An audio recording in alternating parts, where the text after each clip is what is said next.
TNGO అధ్యక్షులు తెలంగాణ ఉద్యోగ JAC chairman దేవి ప్రసాద్ గారికి, మరి వారి సెక్రటరీ కారం రవీందర్ రెడ్డి గారికి, మరియు శాసన మండలి చైర్మన్ అన్న శ్రీ స్వామి గౌడ్ గారికి, మరియు జేఏసీ పొలిటికల్ జేఏసీ చైర్మన్ కోదండ రామ్ గారికి, మరియు గౌరవ శాసనసభ్యులు parliament secretary revenue Srinivas Goud గారికి, మరియు వేదిక పైనటువంటి ఇతర పెద్దలందరికీ నమస్కారం.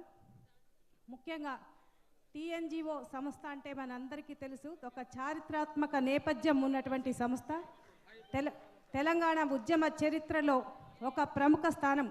తెలంగాణ మొత్తం చరిత్రని తిరిగేస్తే ఉద్యమంలో కానివ్వండి, ఎక్కడైనా సరే కేవలం ఉద్యోగుల సమస్యలే కాకుండా ప్రజల పక్షాన మేమున్నాం అని చెప్పేసి ఉద్యోగ సంస్థలన్నింటినీ కూడా ఏకం చేసి వారి అంబ్రెలా ఆర్గనైజేషన్గా వివిధ ఆర్గనైజేషన్స్ ఎన్ని ఉన్నప్పటికీ కూడా వారే పెద్దన్న పాత్ర పోషించి మరి ఈరోజు ప్రత్యేక తెలంగాణ రాష్ట్రంలో మొట్టమొదటిసారిగా డైరీ ఆవిష్కరణ చేస్తున్నందుకు వారికి మా టీజీఓస్ పక్షాన ప్రత్యేకంగా అభినందనలు, శుభాకాంక్షలు తెలియజేస్తున్నాం.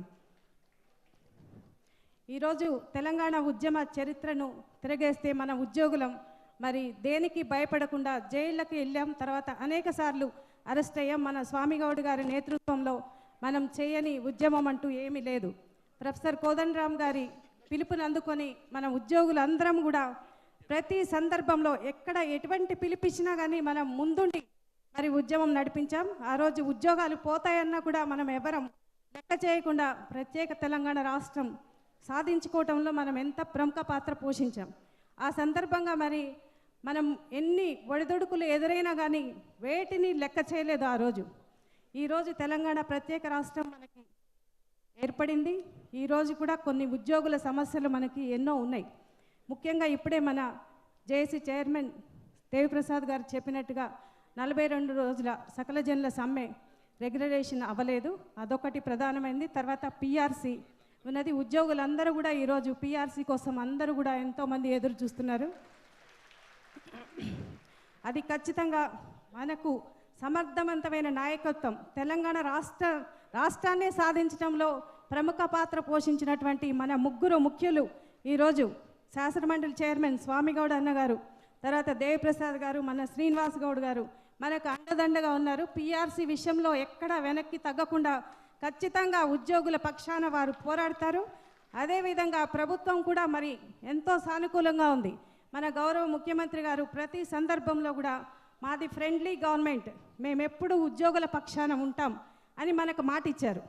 కాబట్టి ఖచ్చితంగా అంటే ఇప్పుడే ప్రభుత్వం ఏర్పడింది, ఇప్పుడు అంటే అన్నీ ఎట్లా అమలు చేయాలనే ప్లానింగ్లో ప్రభుత్వం ఉంది. కాబట్టి మనం ఎవరు కూడా మన నాయకులు ప్రభుత్వం మీద ఎటువంటి ఒత్తిడి తీసుకురావట్లేదు, అంటే వేచి చూసే ధోరణి మనం అవలంబిస్తున్నాం. ఎందుకంటే ప్రభుత్వానికి కూడా కొంత సమయం ఇవ్వాల్సిన అవసరం ఉంది.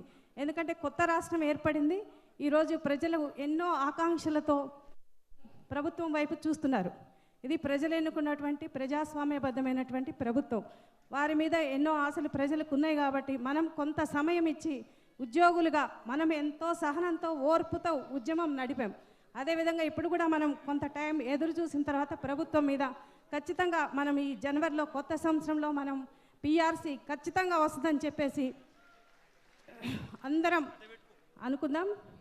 అదేవిధంగా ఇంకా హెల్త్ కార్డ్స్లో కూడా కొన్ని మనకు అనేక సమస్యలు ఇంకా ఉన్నాయి, అవన్నీ కూడా మనకు ఖచ్చితంగా తీరుస్తారు. ఖచ్చితంగా ఇది మొత్తం కూడా అన్నీ మనకి ఉద్యోగులకు అనుకూలమైన సమయం. ఆ తర్వాత 42 రోజుల సమ్మె సమయంలో కూడా చేసినటువంటి రెగ్యులరైజ్ చేయాలని చెప్పేసి మనం ఆల్రెడీ